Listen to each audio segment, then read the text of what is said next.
अंजलि खाना बनाने में माहिर थी। सिर्फ इसी वजह से रमेश ने उससे शादी की थी। अंजलि हर रोज नया नया खाना बनाकर रमेश को खिलाती थी, लेकिन रमेश को अंजलि के हाथ का छोले भटूरे सबसे ज्यादा पसंद था। अंजलि, तुम्हारे हाथ के छोले भटूरे लाजवाब है, हर रोज बनाया करो ना। ठीक है जी। अंजलि के छोले भटूरे ने भी रमेश को 5 साल बांध के रखा था। इन 5 सालों में अंजलि की 2 बेटियां हो गई और वो फिर से गर्भवती हो गई। लेकिन रमेश को किसी और से प्यार हो गया। वो अंजलि को छोड़कर उसके साथ भाग गया। अंजलि बेचारी अपनी दोनों बच्चियों को लेकर अकेली रोने लगी। आपने ऐसा क्यों किया? आखिर मैंने आपको क्या कुछ नहीं दिया था? अब हमारा क्या होगा? हम तो रास्ते पर आ गए। रमेश की कमाई से घर चलता था। अब रमेश ही चला गया तो घर में पैसे आने भी बंद हो गए। अंजलि अपनी अमीर जेठानी उर्मिला से पैसे उधार मांगने के लिए गई। दीदी मुझे कुछ पैसे उधार दे दो, बच्चों को खाना खिलाना है। उधार दे दूं? उधार लौटाएगी कैसे? कुछ काम धाम तो करती नहीं है तू, जा भाग जा। उर्मिला ने अंजलि को भगा दिया। अंजलि घर लौट आई और देखा रमेश अपनी नई बीवी को लेकर घर लौट आया है। रमेश को देखते ही अंजलि ने रोना धोना शुरू कर दिया। ये क्या किया आपने? घर में सौतन लेकर आ गए। ये मेरा घर है, मैं किसी को भी लेकर आ सकता हूँ। मैं पक गया हूँ तुमसे, जा भाग यहाँ से, अपनी बेटियों को लेकर भी जा। रमेश ने अंजलि को घर से निकाल दिया। अंजलि अपनी दोनों बेटी राधा और राखी को लेकर रास्ते पर आ गई। रात हो गई। सब लोग दुकान बंद करके अपने अपने घर जाने लगे। ठंड भी बढ़ने लगी। राधा और राखी को जोर की भूख लगी। माँ बहुत जोर से भूख लगी है माँ, मुझे आपके हाथ के छोले भटूरे खाने हैं। अंजलि बेबस थी। उसके पास एक फूटी कौड़ी नहीं थी। वो छोले भटूरे कहाँ से लाती? उसने कहा, बेटी छोले भटूरे क्या, जहर खाने के पैसे नहीं है मेरे पास। रात भर रुक जा बेटी, कल खाने का कुछ इंतजाम करती हूँ। लेकिन रात बिताना ही सबसे ज्यादा मुश्किल था। ठंड का मौसम आ गया था और रात को ठंड भी बढ़ने लगी थी। साथ में ओस भी गिरने लगी थी। अंजलि ने एक दुकान के सामने शेड के नीचे आश्रय लिया। लेकिन वो कहते हैं ना, जब मुसीबतें आती हैं तो सारी मुसीबतें एक साथ आती हैं। कुछ ही देर में एक पुलिस वाला वहां आ गया। भिखारीन, तो इस दुकान के सामने नहीं बैठ सकती। लेकिन क्यों साहब, अभी तो दुकान बंद है। मैं तुझ जैसी औरत को बहुत अच्छे से पहचानता हूँ। तुम लोग चोर हो, चोर। भागो यहाँ से, नहीं तो अंदर कर दूंगा। अंजलि डर गई और वहां से चली गई। उसने पूरी रात अपनी दोनों बच्चियों को लेकर आसमान के नीचे ही बिता दिया। सर पर ओस गिरने के कारण दोनों बच्चियों को अगले दिन बुखार हो गया। वो दोनों खांसने लगी। माँ, सीने में बहुत दर्द हो रहा है माँ। दवाई चाहिए माँ, खाना भी चाहिए। दोनों की हालत देखकर अंजलि भी रो पड़ी। वहीं पर छोले भटूरे की एक दुकान थी। अंजलि ने दुकानदार के पास जाकर कहा, साहब कुछ खाने के लिए दे दो ना साहब, बच्चियां भूखी हैं। बच्चियों को खिला नहीं सकती तो पैदा क्यों करती हो? ऊपर से गर्भवती भी हो। जाओ, खाना नहीं मिलेगा। तो फिर काम दे दो साहब, मैं बहुत अच्छे छोले भटूरे बनाती हूँ, आपका सेल बहुत ज्यादा बढ़ जाएगा। अच्छा, ऐसा है क्या? ठीक है, बना कर दिखाओ पहले। अंजलि ने तुरंत छोले भटूरे बना दिया। खाकर दुकानदार ने कहा, अरे वाह, सच में ये बहुत अच्छी है। ठीक है, काम पे लग जाओ। अंजलि काम पर लग गई, लेकिन अभी भी उसकी दोनों बेटियों को खाना नहीं मिला। दुकानदार ने कहा, पहले काम खत्म करो, उसके बाद खाना मिलेगा। दोनों बेटियां अपनी माँ की मदद करने लगी। उन्हें खाना चाहिए था, दवाई चाहिए थी। वो दोनों भूख और बीमारी के मारे तड़प रहे थे। अंजलि ने पूरा दिन काम किया। वो छोले भटूरे बनाती रही और लोग खाकर तारीफ करने लगे। दुकानदार ने राधा और राखी से भी बहुत काम करवाया। उन दोनों से बर्तन धुलवाया गया, खाना सर्व करवाया गया। पूरे दिन के बाद राधा और राखी को छोले भटूरे खाने को मिले और दुकानदार ने अंजलि को पैसा दिया। ये लो रुपए, तुम्हारी आज की तनख्वाह। अंजलि ने जिंदगी में पहली बार पैसा कमाया था। खुशी से उसकी आंखों में आंसू आ गए।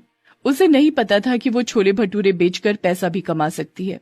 उसने दुकानदार से दुकान में ही रहने की परमिशन ले ली और उसके बाद अपनी दोनों बेटियों के लिए दवाई खरीद कर लाई। दवाई खाने के बाद उसकी दोनों बेटियां ठीक हो गईं और वो तीनों दुकान पर ही रहने लगे। अगले दिन भी अंजलि छोले भटूरे बनाने लग गई।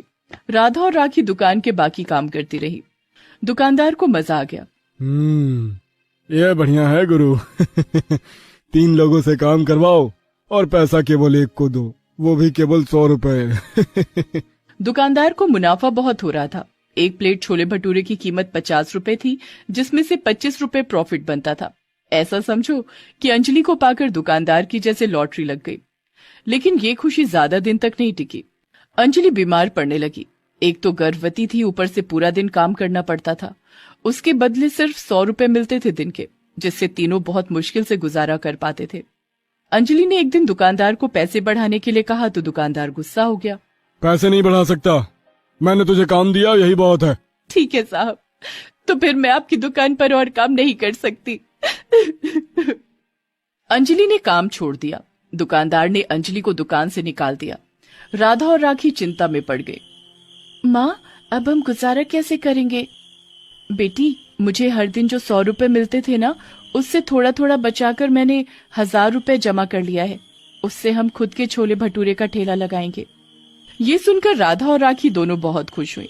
उस रात अंजलि के पेट में अचानक से बहुत दर्द शुरू हुआ। वो दर्द से तड़पने लगी।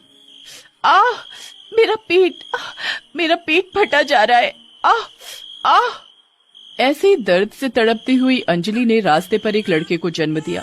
बेटा पाकर अंजलि बहुत खुश हुई और अगले दिन 1000 रुपए से अंजलि ने छोले भटूरे का सामान खरीदकर फुटपाथ पर छोले भटूरे का ठेला लगा दिया। वो छोले भटूरे बनाने लगी।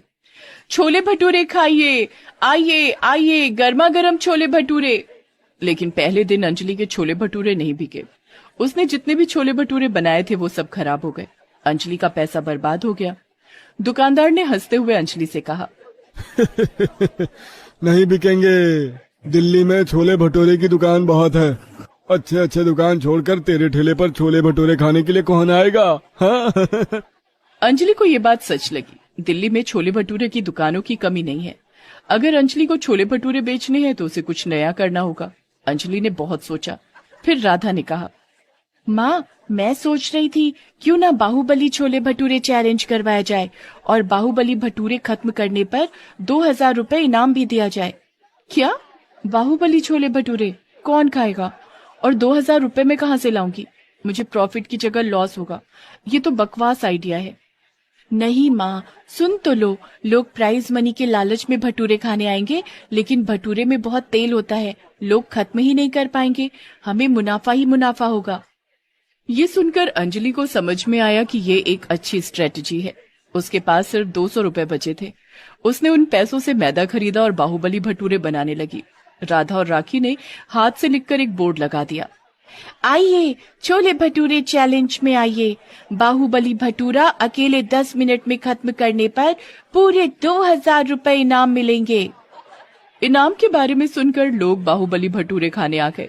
फटाफट अंजलि के 5 बाहुबली भटूरे बिक गए, लेकिन कोई भी 10 मिनट के अंदर बाहुबली भटूरा खत्म नहीं कर पाया। बाहुबली भटूरे का दाम भी ज्यादा था। 10 मिनट के अंदर अंजलि को 500 रुपए का प्रॉफिट हो गया। अंजलि बहुत खुश हो गई। ऐसे ही और लोग उसकी दुकान पर आने लगे और कुछ ही दिनों में अंजलि के बाहुबली छोले भटूरे चैलेंज फेमस हो गया। फूड ब्लॉगर आने लगे। ये देखिए, हम आए हैं बाहुबली भटूरे चैलेंज करने। चलिए देखते हैं हम इसे खत्म कर पाते हैं या नहीं।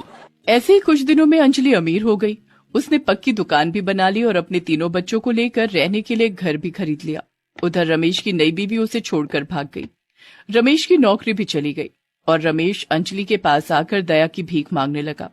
लेकिन अंजलि ने रमेश को माफ नहीं किया। अंजलि ने रमेश को दुकान में नौकर के तौर पर रख लिया और ऐसे ही वो खुशहाल जिंदगी बिताने लगी।